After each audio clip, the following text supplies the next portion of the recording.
ঈদের টিকিট বিক্রি কেমন হয়েছে? না, ঈদের টিকিট বিক্রি বলতে এখন তো ওই কর্মমুখী মানুষের চাপ সৃষ্টি হয় নাই, ছুটি হয় নাই, তারা এখনো না হয়তো কালকে থেকে হবে। তবে আমরা সমস্যা বা কোনো ঝামেলা ফেস করতে তা না।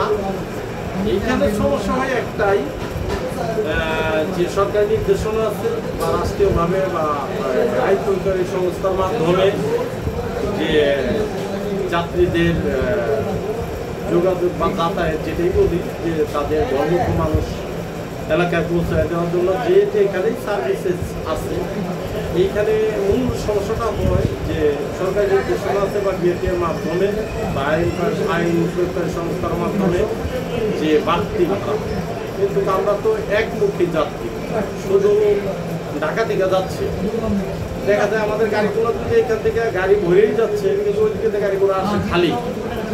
সেই জন্যই যে আমাদের যদি এভাবেই বা আমরাও চাই যে আমাদের রাষ্ট্রীয়ভাবে বা আইনগতভাবে যে দিক নির্দেশনা বা মালিক সমিতি শ্রমিক অনুপাতের যে নির্দেশনা সেটাই আমরা পালন করবো। আমরা মনে করি সেটাই আমাদের জন্য সঠিক এবং সেটাই আমাদের জন্য প্রযোজ্য, সেটা মানলে আমাদের জন্য ভালো, এটাই মনে করি। বা দীর্ঘদিন যাবৎ আমরা পরিবহন ব্যবসার সাথে আছি এবং আমার এই পরিবহন আমি এটার ম্যানেজার, আমার নাম মোহাম্মদ চান্দিয়া। আমরা দীর্ঘ 22 বছর যাবৎ আমার পরিবহনের এই মালিক ব্যবসা করে আসছি খালি বাস টার্মিনাল এবং সারা বাংলাদেশে বিভিন্ন জায়গায় আমাদের ব্যবসা আছে। এখন বিষয়টা হলো যাত্রী যখন অতিরিক্ত চাপ হবে, যদি ঝামেলা তা থাকে, আমরা শিডিউলের যে গাড়িগুলো এগুলো যাওয়ার পর হয়তো দেখা যায় যাত্রীরা যাতায়াতে একটু সমস্যার সৃষ্টি হয়, কারণ গাড়ি তো খালি গাড়ি আনা যায় না।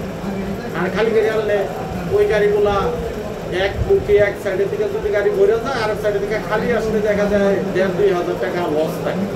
লস দিয়ে তো আর আমরা যাত্রী পৌঁছানো সম্ভব না। তাহলে আমরা তখন কিন্তু শিডিউলে যে গাড়িগুলো ওই গাড়িগুলোই আমরা পরিচালনা করি, তখনই যাত্রীরা একটা বিপাকে ধরার সম্ভাবনা থাকে।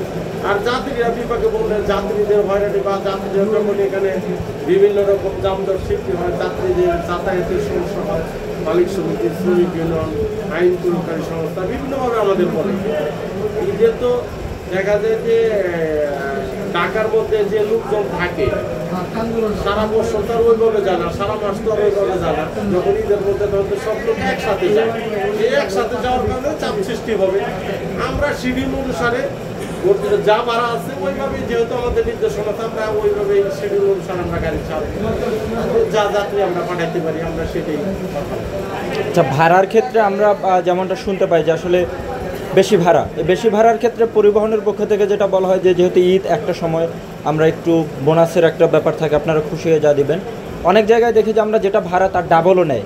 এই যে আসলে ঈদের বোনাস কয় টাকা সর্বোচ্চ হতে পারে বা কয় টাকা নিতে পারে পরিবহন কর্তৃপক্ষ? এটা তো আসলে যারা নীতি নির্ধারক তাদের মাধ্যমে শোনাটাই ভালো, আমার মাধ্যমে বলা ঠিক না। আসলে অত কিছু না, যদি আমাদের যে ভাড়াটা আছে সরকার নির্ধারিত, যেমন আমাদের ঢাকা সিরাজগঞ্জ 128 কিলোমিটার জায়গা, 128 কিলোমিটার জায়গায় আমাদের গাড়িগুলা ভাড়ার চার্ট আছে 370 টাকা 98 পয়সা, মানে 371 টাকা। তাতে আমাদের যদি এখানে 25% ভাড়াও যুক্ত করা হয় ঈদ উপলক্ষে, তাহলে আমরা অ্যাভেলেবেল গাড়িগুলো খালি আইনে আমরা সার্ভিস দিতে পারতাম। কিন্তু আমরা যে নির্দেশনা বিআরটিএ, আইন প্রয়োগকারী সংস্থা বা রাষ্ট্রীয়ভাবে থাকবে, আমরা সেটাকেই সাধুবাদ জানাবো এবং সেটার সাথেই আমরা সম্মত থাকবো, সেটা দিয়ে আমরা সন্তুষ্ট থাকবো। আমরা এর বাইরে যাওয়া চিন্তা চেতনা আমাদের কোনোদিন ছিল না, আমরা আশাও করি না। কারণ আমাদের সংগঠন আছে, এখানে মালিক সমিতি আছে, শ্রমিক ইউনিয়ন আছে, এখানে যারা নিয়ন্ত্রণ করে বা আইন প্রয়োগকারী সংস্থা, সকলের মাধ্যমে যেটা সুবিধা বা সঠিক হয় সেটাই আমরা আশা করি।